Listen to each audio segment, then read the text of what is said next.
Before the sun, there is a star, the brightest in the sky, bold enough to shine where night and day meet. You have seen her, Venus, the morning star, glimmering above the horizon, fierce and tender, radiant and already fading as the first light spills across the world.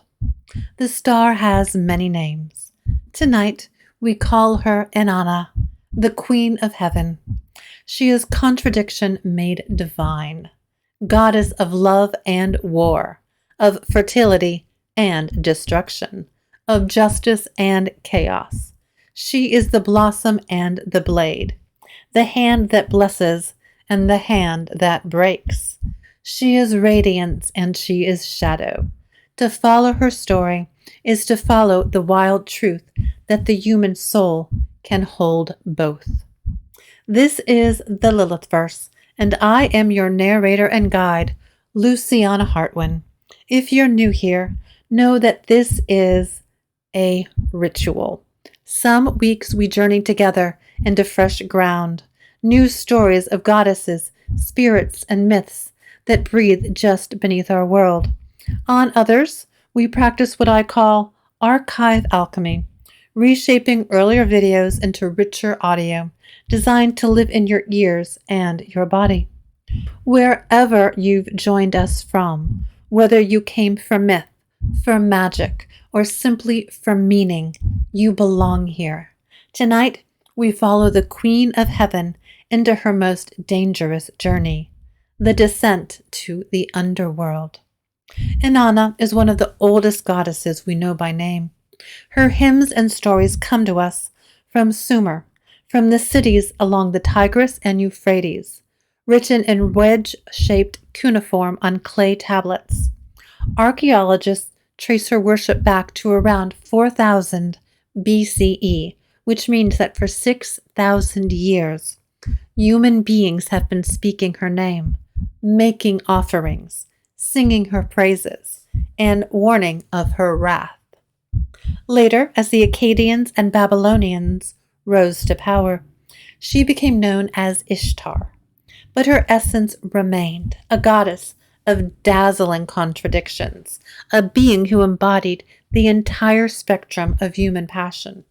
She was love and she was war, fertility and destruction, justice and chaos. To pray to Inanna was to pray for everything at once, for growth, for protection, for power, for vengeance. She could not be contained in one role or one story. She was paradox incarnate. Her symbols tell us much as her hymns. She was identified with Venus, the morning and evening star, the brightest light in the sky, besides the moon. When Venus rose before dawn, it was Inanna, shimmering on the horizon, herald of day. When Venus lingered after sunset, it was Inanna again, haunting twilight. She was present at both thresholds, where day slips into night and night slips into day. She was also associated with lions, fierce, regal, unapologetically powerful. Temples and seals show her standing upon their backs as if they were nothing more than a platform. The rosette was her flower, its petals circling like the star she ruled. Reeds and the date palm linked her to fertility, the cycles of water and seed that made civilization possible. She was not only Queen of Heaven, but also rooted in earth, in the tangible abundance of food, love, and life. And she delighted in music and dance. Temple hymns describe her as a goddess of sacred sexuality, patroness of joy and ecstasy. Her cult was not one of grim duty, but of wild, embodied celebration.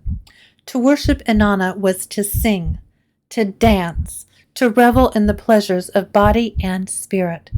She was as much laughter as she was battle cry.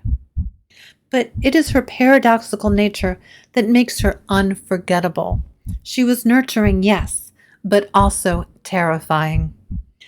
She was the lover who brings pleasure, and the warrior who brings death. She was playful, trickster-like, but also violent when crossed, and the people who adored her did not try to smooth these contradictions away. They understood that a true goddess is vast enough to hold it all. This is what sets Inanna apart from Lilith, her shadow sister in our series. Lilith has often been cast outside the system, the rebel, the exile, the one written out of official myth. Inanna, by contrast, was central to the pantheon. She was honored with great temples in Uruk, Akkad, Babylon. She was loved, feared, worshipped, invoked, and yet, even from her throne at the very center of culture, she pushed against order. She was not content to be tamed by divine hierarchy. She fought gods, demanded power, and dared journeys no other deity risked. Inanna reminds us that paradox is sacred, that love and rage, tenderness and violence, beauty and terror do not cancel each other out. They coexist. They define one another. She is the bright star before dawn, fading in the light of day, yet returning again with the dusk. She is continuity. The most famous story of Inanna is also her most dangerous, the Descent. It is one of the oldest descent myths in the world, recorded long before Persephone was carried into Hades, long before Christ harrowed hell. And like all true descent stories, it is not about victory. It is about transformation. It begins with a choice. Inanna, Queen of Heaven, looks downward. She decides to visit her sister, Ereshkigal, Queen of the Great Below. Some tablets say she goes to attend the funeral of Ereshkigal's husband. Others whisper that she goes to seize power from her sister's realm. Still others hint that she is simply restless, that being goddess of everything above was not enough. Whatever her reason, she makes preparations. She gathers her 7 sacred adornments, her crown, her necklace, her staff, her robe, her breastplate, her gold ring, and her measuring rod of power. Each is a symbol of her authority, her divinity, her selfhood. She dresses as though for war, or perhaps for ritual, shimmering with all her glory. And she gives instructions. If she does not return, her loyal servant Ninshubar must cry out to the gods, beg them to intervene. Even queens of heaven need contingency plans. At the first gate of the underworld, the gatekeeper stops her. "You may enter," he says, "but the rules of the great below must be obeyed." And he removes her crown. At the second gate, her necklace. At the third, her staff. At each gate she protests, but each time she is told, "Quiet, Inanna, such is the way of the underworld." One by one, the symbols of her identity are stripped away. By the time she reaches the 7th gate, she is naked, vulnerable, powerless. The goddess of heaven has become a woman with nothing left to hide behind. This is the first lesson of the descent. You cannot carry your masks into shadow. At last she stands before her sister, Ereshkigal. Some versions say she tried to seize the throne. Others say she bowed. But the result is the same. Ereshkigal fixes her with a gaze that burns like ice, and Inanna is struck down. She is turned into a corpse and hung on a hook against the wall. The Queen of Heaven, lifeless, suspended in the silence of the underworld. Above, the world falters. Without Inanna, no crops grow, no lovers stir, no animals breed. The rhythms of life collapse. The Queen of Heaven is gone, and so the earth holds its breath. But Ninshubar remembers her orders. She goes to the gods, pleading for help. Some refuse, some say Inanna chose her fate and let her remain. But one god listens, Inki, the god of wisdom. He fashions two tiny beings from the dirt under his fingernails. He gives them the food and water of life and sends them below. When they reach Eresh Kagal, they do not demand, they do not fight. Instead, they sit with her. They mirror her grief. When she groans, they groan. When she cries, they echo her tears. And in that strange companionship, the queen of the underworld is moved. No one had ever witnessed her pain before. She offers them a gift, a boon. They ask for Inanna's body. Reluctantly, she agrees. The two small beings sprinkle the food and water of life upon the corpse. Inanna stirs. Breath returns, and she rises from the hook. But the laws of the underworld are clear. No one leaves without a replacement. Someone must take her place. And so Inanna ascends, accompanied by demons who demand a substitute. When she returns to the land of the living, she finds her husband, Dumazi. Instead of mourning her absence, he sits on her throne, resplendent in fine garments, unconcerned. Inanna's eyes blaze. She points to him. The demons seize him and drag him below. Only when Dumuzi's sister, Geshtinana, volunteers to share his fate is a compromise reached. Dumuzi will spend half the year in the underworld, while his sister takes his place the other half. Thus the cycle of the seasons is born. Summer's abundance, winter's barrenness, the eternal rhythm of descent and return. This is the descent of Inanna. It is not a story of conquest, but of surrender. She is stripped, broken, undone. She is killed, and only through empathy, not force, not power, is she restored. And when she returns, she is not unchanged. She carries the knowledge of death, of shadow, of the underworld's law. She has lost her innocence, her wholeness, but she has gained depth. For us, the descent is more than myth. It is the shape of every grief, every depression, every dark night of the soul. The moment when you are stripped of what you thought defined you, when you are hung on the hook of despair. And yet, like Inanna, we are not abandoned. Compassion can reach us. Renewal is possible, but only after the descent has had its way with us. Inanna teaches us this: you cannot rise until you have fallen. You cannot ascend without first surrendering to the dark. Symbolism and resonance. Inanna's descent is more than a single myth. It is the template for all the descents that followed. Across cultures and centuries, human beings have told this story again and again. The goddess, the hero, the savior who must go below. Persephone, carried into Hades, her absence explaining the barren months of winter. Orpheus, descending with his lyre to bring back Eurydice. Christ himself, harrowing hell, breaking open the gates of death. Even shamans in Siberia and the Amazon speak of journeys into the underworld, where they are torn apart, remade, and return as healers. But Inanna's is the first recorded descent myth in human history, long before Greece or Rome, before the Gospels or Dante. Clay tablets already told of the Queen of Heaven, stripped of her power and hanging lifeless on a hook.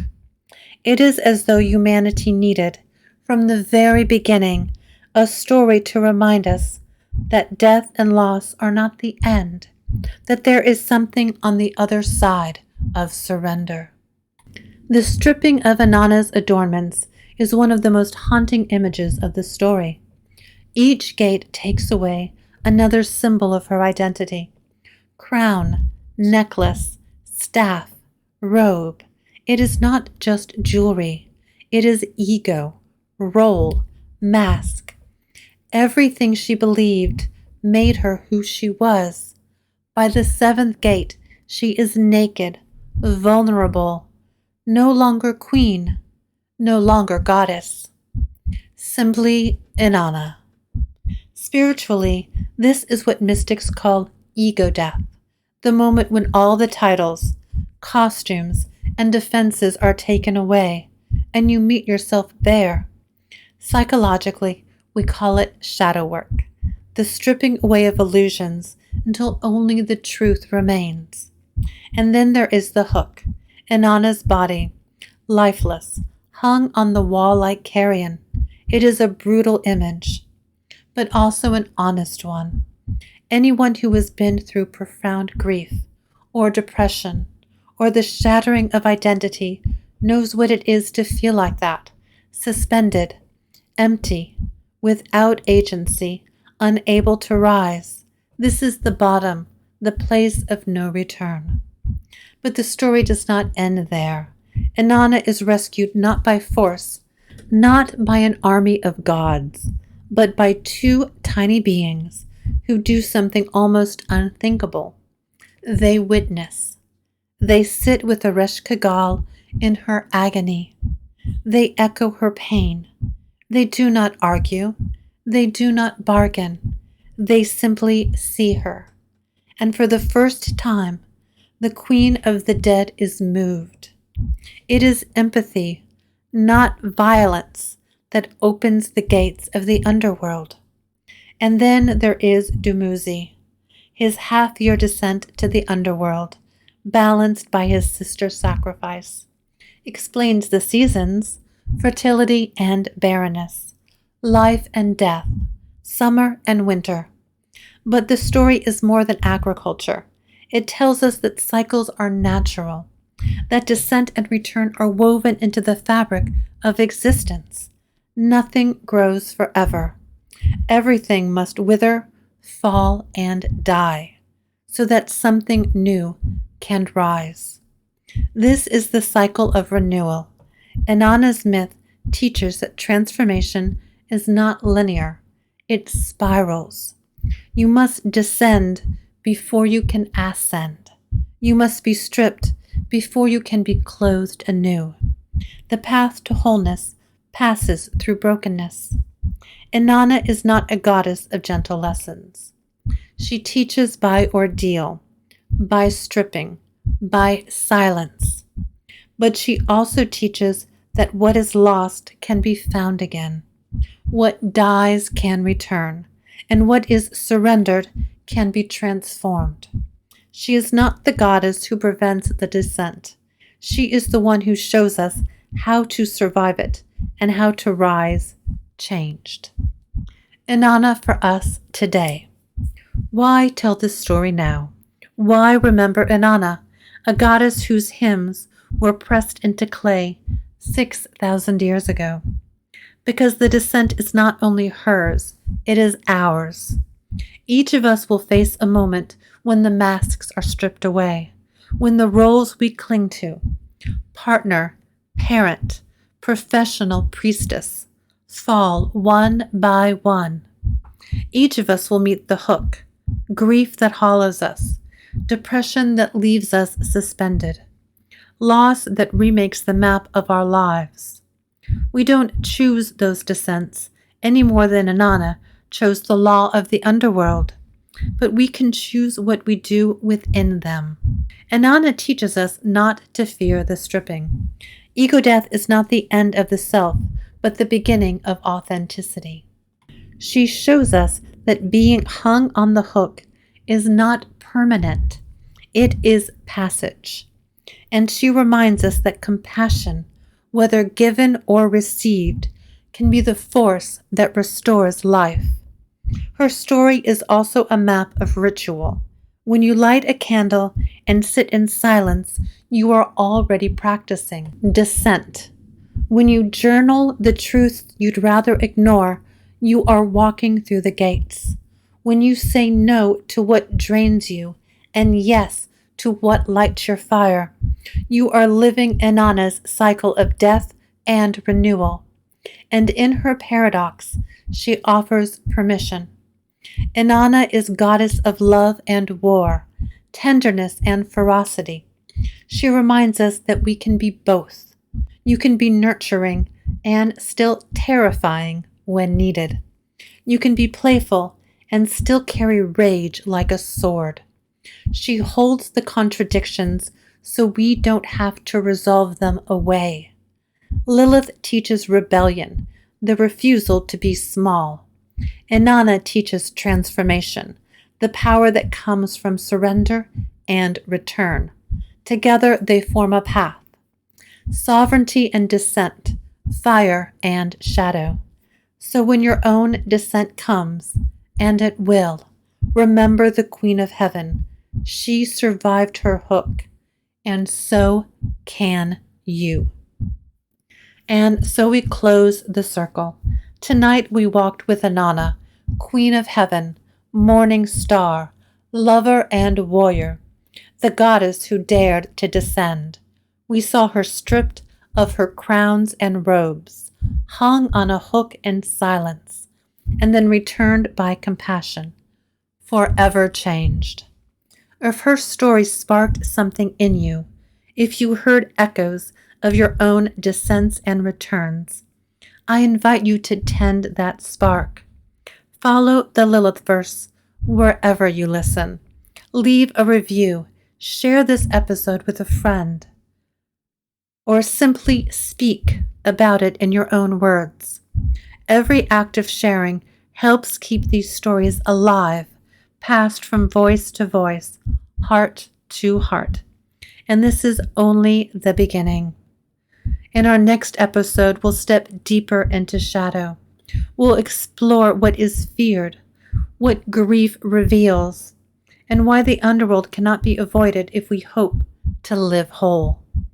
Until then, hold close whatever called to you tonight, whether it was the stripping of masks, the reminder that empathy heals, or the courage to carry your contradictions. Keep it with you. These are not relics. They are living truths. Walk gently, love fiercely, and let the night teach you.